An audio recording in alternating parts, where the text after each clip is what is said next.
Welcome to the Draft Deeper podcast. This is your host, Nathan Grubel. Joining me, as always, is my producer, Kevin Black, in the background here. Today, we have a solo pod to touch on some of the international prospects that I feel should be valued in the upcoming draft, who I actually gave second-round grades to.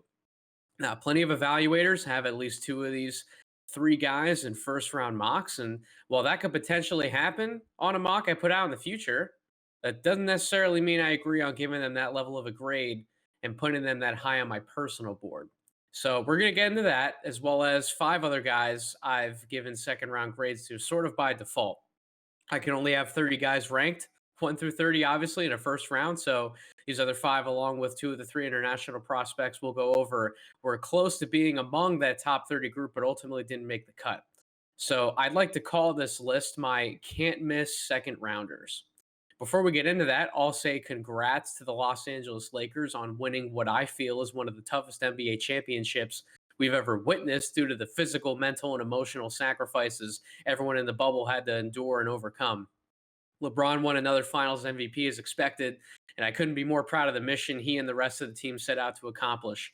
I'll save more of my wrap-up thoughts on the finals for the pod we'll be recording for next week, as I have something special planned with a few good friends of mine coming on as guests. So with all that being said, let's dive right into the evals, starting with the man of mystery in the 2020 NBA draft, Aleksej Pokusevski. So Pokusevski is an 18-year-old, soon will be 19-year-old forward prospect out of Greece, who most recently played for Olympiacos B and still had a decent 11-game stretch for the club, 10.8 points per game, 7.9 rebounds, 3.1 assists, along with 3.1 combined steals and blocks. In roughly 22 minutes per game, those aren't counting averages to be overlooked, and the tape certainly offers plenty of interesting glimpses into how a 7-foot playmaking forward found himself actually putting up those stats. So, mobile prospect who appears to have an advanced feel for the game, making plays for others, and having even at times flair in the passing game. As much as he can hit someone with a perfectly placed and well-timed corner pass, he can also hit a baseline cutter with a well-placed around the back look for some sizzle. While I don't get the feeling that he does any of this to show off or show up the opponent, it speaks to his personality, I feel, in a good way, because it shows he does love to make plays for others and help his team succeed. It's also a way for him to remain involved in the offense at times when he can't necessarily contribute, as he's not much of an individual shot creator or maker. Yes, he can drive and score at the basket when he has a lane. He's actually proven he can knock down open catch and shoot threes, but his efficiency in either area leaves something to be desired, shooting 40% from the field and 32% from three in those 11 contests. Some of those poor percentages come from shot selection, although I don't feel like he forces a ton within the offense. He generally picks and chooses his spots correctly, but on his outside shot, I don't particularly love his mechanics. I've heard from plenty of evaluators in the past that any big who can shoot and has proven they can knock it down, don't mess too much with their mechanics. They're taller, they don't have to arc the ball as much as a smaller guard, so mechanically they can get away with not getting air on a jumper or, again, much arc. Mechanically, they can afford to be a little bit looser, right? But it's still a concern to me that my worries with his standstill jumper are the same as why he's not always the cleanest scorer inside the arc either. Physically, he has a long way to go. And quite frankly, I'm not sure his slender frame is going to allow for him to pack on a ton of muscle without it affecting him negatively in terms of the amount of weight he can handle carrying at 7 foot. Upper body strength, you can tell, is lacking because he pushes the shots at the basket. I mean, rarely does the ball arc in the slightest. He's not shooting upwards. He's pushing it, hoping that it will go in. When you're 7 feet tall, of course, you can go away with doing that sometimes and the ball will swish through. But relying on a shot that's mechanically based on guessing if you have the right angle or not to push it through, that's not going to lead to consistent results. When he does get someone off the dribble and goes into traffic to score, he's not someone who's going to barrel anyone over. So if he runs into a wall, he better draw the foul or else he has to pass out, or he's even been prone to turning the ball over. Listed at 200 pounds, he's not physically ready for the rigors of the NBA in a rookie season. We just witnessed the final series where Tyler Hero had one of the best rookie playoff stretches we've ever seen for the Miami Heat, but came up short against a more physically dominant, mature unit in the Lakers. Now, Hero is a guard who's much more reliable at creating separation and doing damage from the perimeter. Off of a standstill look, sure, Poku might be able to knock down a jumper, but when he actually has to get a shot off that's contested or requires physically outmaneuvering someone to a spot, he's likely not going to fare well offensively. And defensively, he doesn't have the foot speed to stay on smaller wings who will be able to easily get around him. So not being able to body up bigger forwards or centers is also an issue. He could be a foul magnet waiting to happen in the league, which is a shame because he actually has good instincts off the ball, defending in space, rotating from the weak side to block a shot or snag a steal. But teams will hunt him down and make him uncomfortable in the grand scheme of things. Maybe I have too much recency bias. Maybe I shouldn't put so much stock into the playoffs because there are 82 regular season games to be played outside of that where he can earn minutes and be effective. But if the playoffs are the ultimate goal at the end of the day, I just don't see how he can come in and be a high level contributor within his first few years in the league, given that I'm not buying the jumper or how he'll physically mature in the short term and even in the long term. There's obviously an intriguing upside given that 7-footers who can move in space, serve a purpose in transition, make plays for others, and stretch the floor don't grow on trees.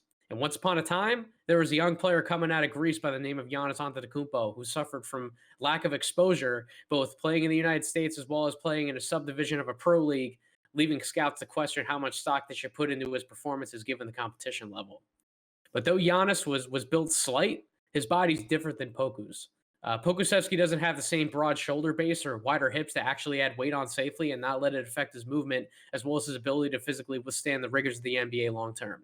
The body you have matters, and sometimes you have to play to its strengths. If Poku wants to succeed in the NBA, he will have to commit to being more of a perimeter-oriented playmaking forward who can stretch the floor reliably. When he has the chance, he'll have to play his ass off and fight as hard as he can on the glass and in the paint because he can't get away from rebounding the ball, fighting for position, and even acting as a rim protector at times because he's 7 feet tall. He's not a wing or a guard, he's a forward. And if he comes in every day with the attitude that I'm going to work as hard as I can and fight for what's mine, I won't be the one to tell him he can't succeed. I think he's going to be drafted in the first round. At least he's my first choice as a prime draft and stash candidate, given the other options on the board. But I don't have that grade on it because I'm betting that he doesn't reach close to what his upside could suggest. And I'm saying on this podcast, I hope he proves me wrong because it really would be another huge coup for the NBA and fans everywhere to have another versatile big in the league who can do what he's capable of.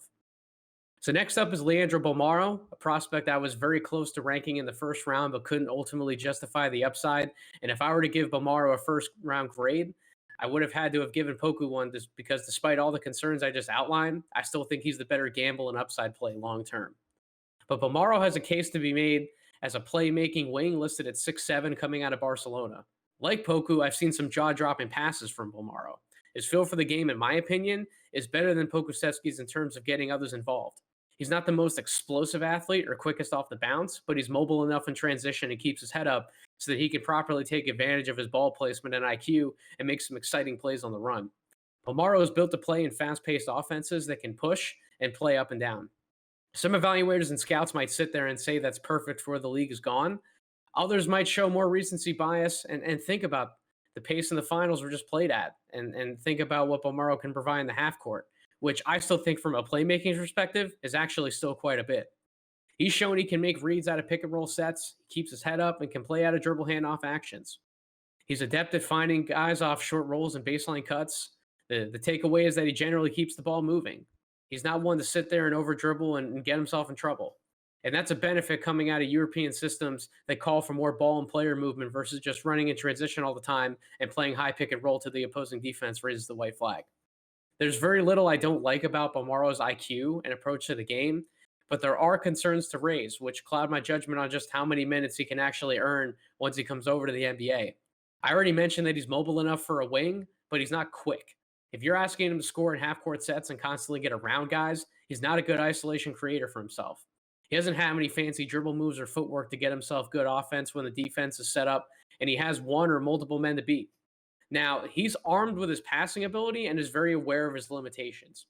He's not dead in the water in NBA offense, but lacking that creation ability as well as a reliable jump shot is an issue, given that at some point the ball will find its way to him later in a shot clock.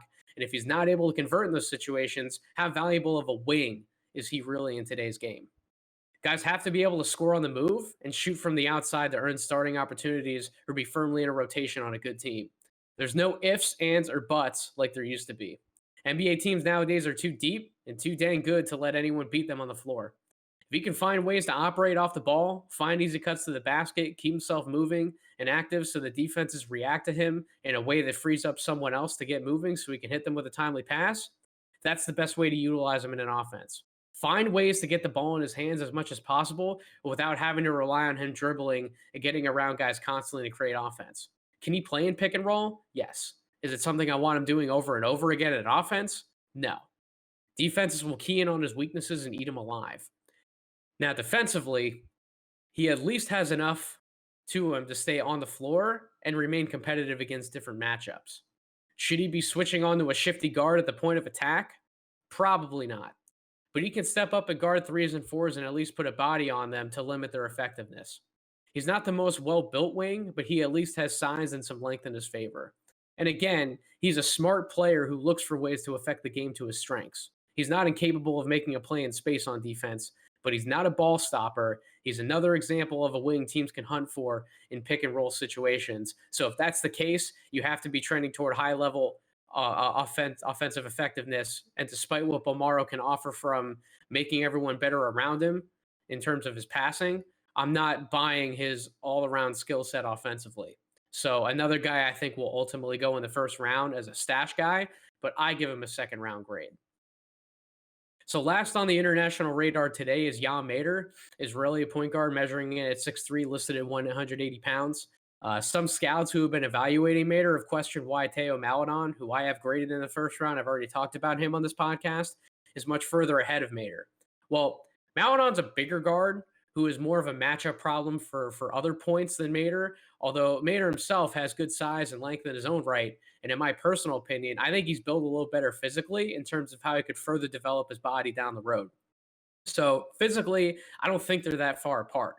What really separates Maledon for me is his shooting potential, particularly off the catch.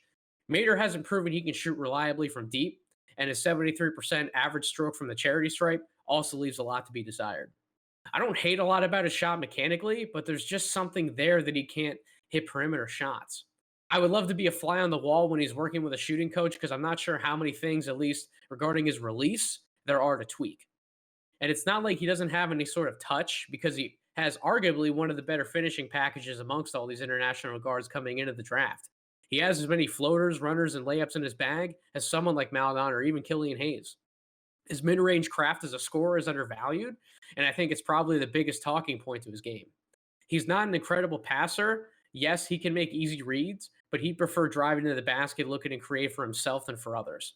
When he gets a one-on-one matchup, though, inside the arc, he's absolutely a threat to score, and not everyone always is.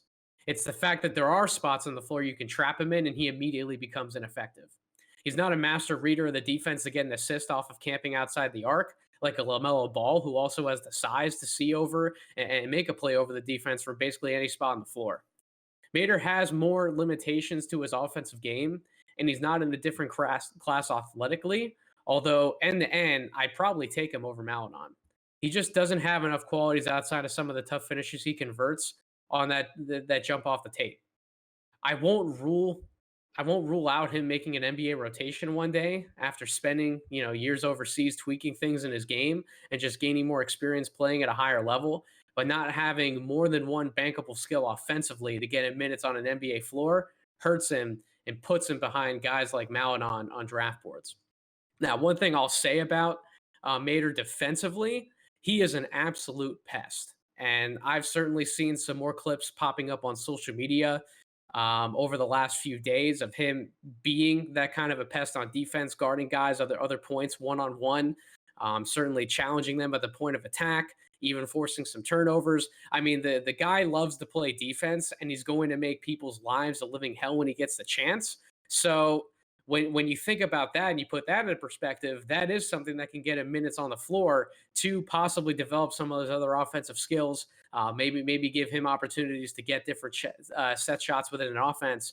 But again, if those are the things we're really hanging our hats on in terms of what his ultimate upside is as a point guard, then I think my grade for him at this point is justified. So now we move into more domestic prospects, guys who I couldn't quite include in the top 30, but are talented in their own right and deserve to be targets on draft boards anywhere from late in the first round through the second round. I just want to take a quick minute here to point out that just because a guy doesn't make a top 30 on a draft board doesn't mean I would scoff at him being drafted in the first round. There are situations where doing that can be justified depending on need, fit, and situation. Just like with some of the Euro prospects I've discussed, they're likely going to be selected in the first round because they're stash candidates with upside. I'm not going to fault the team for making a smart decision for the organization because I didn't include that player in my top 30. And that goes for these guys as well. I mean, the gap between the 15th pick in this class all the way to a pick in the 40s might not be as wide as some people think. And there are a ton of guys I personally value highly in this class as role players, and they could be contributors on good teams. So, again, just because there aren't surefire superstars potentially in this class doesn't mean that a lot of these prospects don't deserve to be talked about in their own right. The game has changed in the NBA. The way it's played, the way it's officiated has allowed for more young guys in the past than in the past to earn minutes and play bigger roles to learn right out of the gate. Are there physical and mental limitations that put a tighter grip on effectiveness when it comes to playoff basketball, for example? Absolutely. But players who are confident and have bankable skills that can earn minutes will always be worthy of a draft pick. I can never stress that enough. So, with all that being said, let's get into these other five guys that I wanted to have highlighted. I don't have them ranked 31 to 35 in this order, nor would I necessarily rank them as such on a second round big board. But over the next few podcasts, I will have essentially outlined my 31 through 60 and kind of given the audience a top 60 overall. I'm just not taking the time right now to rank them. I'll likely put out a second round big board on social media, so stay tuned and make sure you're following if that's the information you're after from me. So diving into these guys again, Zeke Naji, center prospect listed at 6'11", 240 pounds. I'm ranking him as a center on my board because I think that's at least when I think that's what he is when he steps into the league. That's where his best fit is to start, and I can make the argument that's where he should be long term. But part of what intrigues me about Najee is that he may actually end up better off in a power forward type role, a la Anthony Davis on both ends of the floor. Now, before we get too far into this eval, no, Najee isn't AD or AD light. I'm talking purely in terms of role and fit. Offensively, Najee's mid-range touch is second to none when comparing him to other bigs in this class. His mid-range shot's butter. And if he extends his shot out to the three-point line, which will likely be a focus by whichever team that drafts him, then he becomes a lethal weapon at 6'11". He's already proved at Arizona that he can attack closeouts and put pressure on the defense because he's nimble for his size and he moves well with or without the ball. No, he's not a ball handler and creator like Davis, but if you close out in his jumper, he can absolutely take a few dribbles along the baseline, for example, and look to finish the play inside with confidence. He's one of the more graceful movers for his size in this class. In the post, he's flashed potential turning over either shoulder and scoring with his back to the basket, and he has a knack for hunting for offensive rebound opportunities on the glass. If he can create contact, he can convert one and ones, and he makes the most of the charity stripe as well. When he gets there, he shot 76% from the line in his freshman campaign. He's a lob threat off rolls and in transition. So offensively, there aren't a ton of holes to his game other than you likely don't want him handling the ball or making decisions out of the post on double teams. Obviously, those weaknesses limit his upside as more of a featured weapon, but trust me, there are plenty of ways he can put points on the board. Defensively, he could stand to become a better rebounder on that end, but I think the majority of his deficiency there is in his lower body. As he strengthens his base, he'll get pushed off spots less and less and be able to better box out when he is by the basket. Depending on how much he's utilized on the perimeter, he might not always have position to clean the glass, but again, that should obviously improve over time. What's unique about his defensive game is that because he's mobile with length, he's proven he's not only able to guard multiple positions and defend in space as well as on smaller guys, but that he's willing. I loved how he talked about his defensive approach on Mike Schmitz's recent video breakdown with him. If you haven't seen that, go check that out on ESPN's NBA YouTube channel. Najee spoke about how he wants to guard as many positions as possible and just be valuable. Just how AD was deployed throughout the playoffs, Najee could in time be used in similar ways. And if that's the case, he becomes someone I have pegged way too low and closer to the lottery grade that I wanted to give him when the college season first started. If he continues to work on his offensive skill set, become a more consistent shooter and ball handler, and bring everything he has defensively with energy and not taking plays off, he could be someone we're talking about in the league for years to come. And that's why, at the very least, he needs to be a draft target despite ranking. That brings us to another potentially unique defensive weapon at a forward spot in Tyler Bay, 6'7", forward prospect out of Colorado, listed at 218 pounds. Not only does he have a good base to work with in terms of size and strength combination, but with what appears to be a near 7-foot wingspan, he's one of the more impressive defensive weapons in the class. Now, offensively, he has enough to prove. He's not a creator, he's not a shooter, at least not consistently enough yet, despite what his sophomore percentages might have led us to believe. He's a guy who will play with energy and hustle for garbage buckets and easy looks. He's not someone you can look at with confidence and say, if I play him 18 minutes a game, I'm going to get double digit points out of him. He's not that kind of a scorer, but he doesn't have to be. If he can be special on defense, he has a home in the league and in a rotation absolutely worthy of a draft pick. And I think there's a chance he can be. We already went over his measurables, but let's start with his rebounding. 9 rebounds a game in his junior season and over 12 per 40 minutes. Those are damn impressive numbers for a forward who can play either the 3 or 4. He would likely be the 3rd biggest player on the floor for your NBA team, depending on the lineup, and he has that nose for the ball on the glass. There are a few skills that evaluators talk about all the time that generally translate because they're easier to directly control on an individual level. We've went over one of those skills a few times today, and that's free throw shooting. Free throws are mental, and then tweaks can be made to a shooting motion. Rebounding is not only physically dependent in terms of size, but it's also determined by motor and positioning. Bay clearly understands how he can impact the boards on both ends because he knows what his physical strengths are. He plays with a great motor, and he knows how to position himself to corral rebounds by the rim or even on long boards off outside shots. Bay doesn't give up on plays, and he hunts for the ball because he knows if he can secure a rebound, he can help his team win games. Not everyone's able to understand all 3 of those prerequisites for being a high-level rebounder. Not everyone does all 3 of those things. That's why there are only so many who grab 10 plus per 36 or even more in the NBA. But if Bay ever evolves his offensive skill set and earns close to starters minutes in a rotation, he's going to put up some crazy stat lines as far as rebounding is concerned. Moving past the glass, his overall defensive versatility could be incredibly promising. Because he's long, because he's built, he can take on a variety of matchups and defend in space like few forwards can in this draft class. Knocking a pass out of the air to come up for a steal isn't a problem for him, and he's also long enough to rotate on the weak side and block a shot or two in the lane. Well, I don't know if he has the foot speed to be a major factor guarding points off switches. 2 through 4 isn't out of the question and could probably hold his own at 5 in some small ball lineups. Teams are looking for unique defensive weapons that can switch and hold their own in a variety of lineups, and Bay can likely come in and make a similar impact from day one, making him a draft target even if his offensive outcome is closer to Andre Roberson than it is anyone else. Now, this guy is someone who's gained a lot of traction, in his extended evaluation stretch here, and he needs to be on the radar because of what he brings to the table from a toughness and professionalism standpoint at his size, and that's Xavier Tillman out of Michigan State. Now, one thing that NBA teams want that no one talks about all the time is an enforcer. Someone on the court that isn't going to take anyone's crap. They're going to play hard and set an example for everyone else. Generally, that guy's a journeyman who's been in the NBA for a while and can bring wisdom to the younger guys on the team. Even though Tillman was only a 3-year player coming out of Sparty, that's the mentality that he has and he played with in college. He's served his time as a 4 or 5 man, depending on the lineup, and he's excelled at either spot by showing touch from the outside when he needs to, fighting on the boards, and out-muscling and out-jumping anyone who tries to get an advantage on him down low. Tillman's an underrated athlete at 6'8", 245.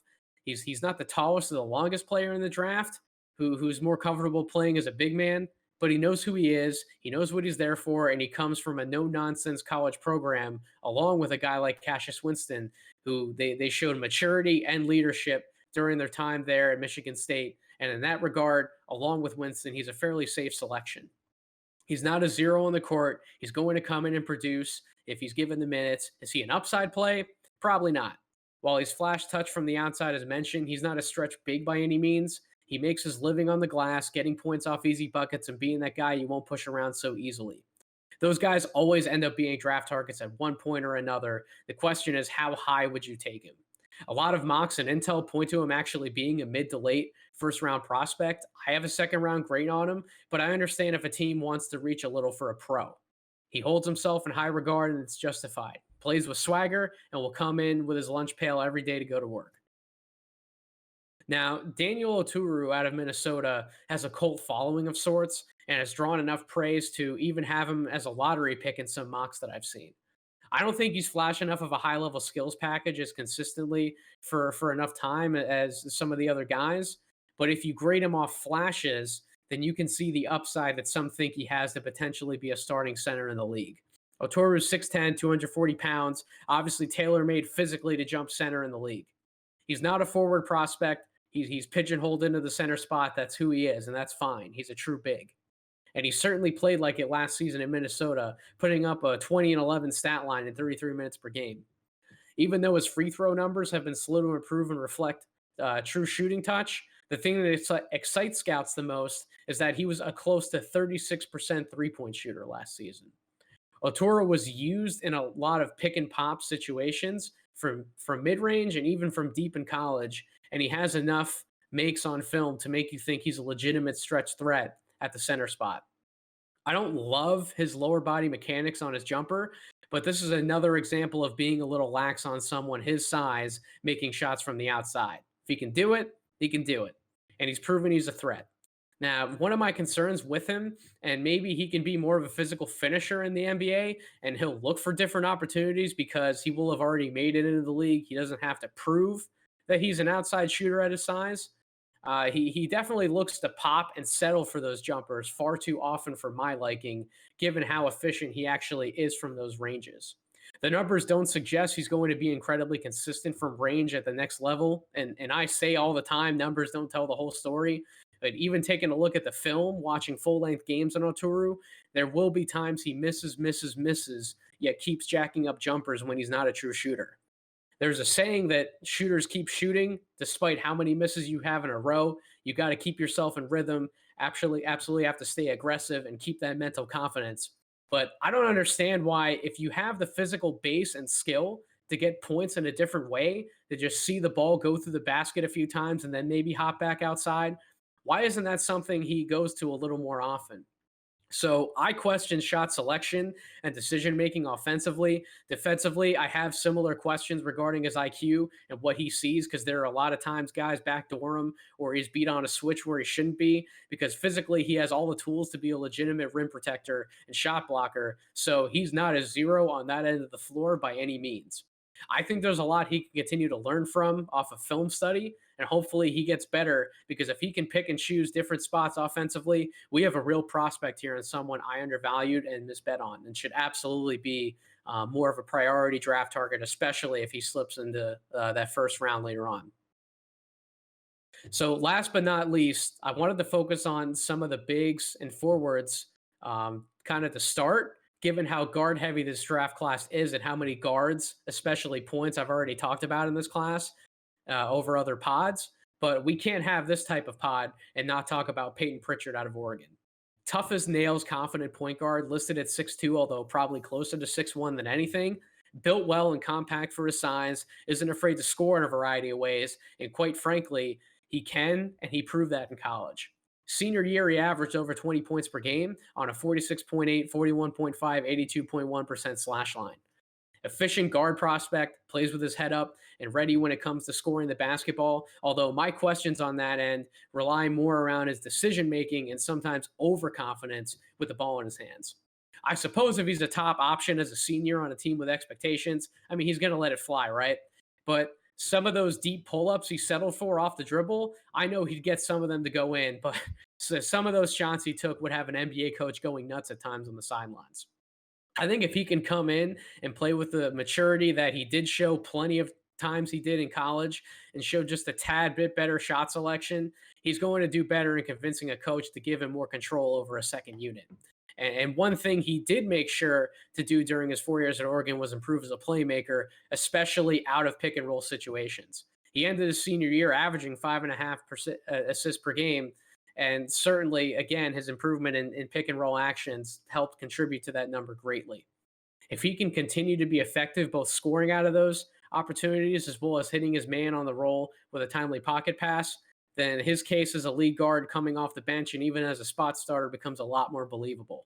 He's a better athlete than a lot of people give him credit for, especially speed when he does get the step on his man in the half court. He trust me, he's absolutely a lot faster than you might originally think on film. But his size holds him back, especially defensively.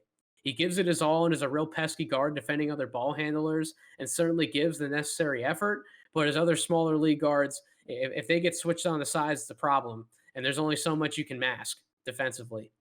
Those physical limitations may put a cap on how many minutes he ends up playing in a rotation, but make no mistake about it, Pritchard's an NBA player, and he'll have a job for years to come.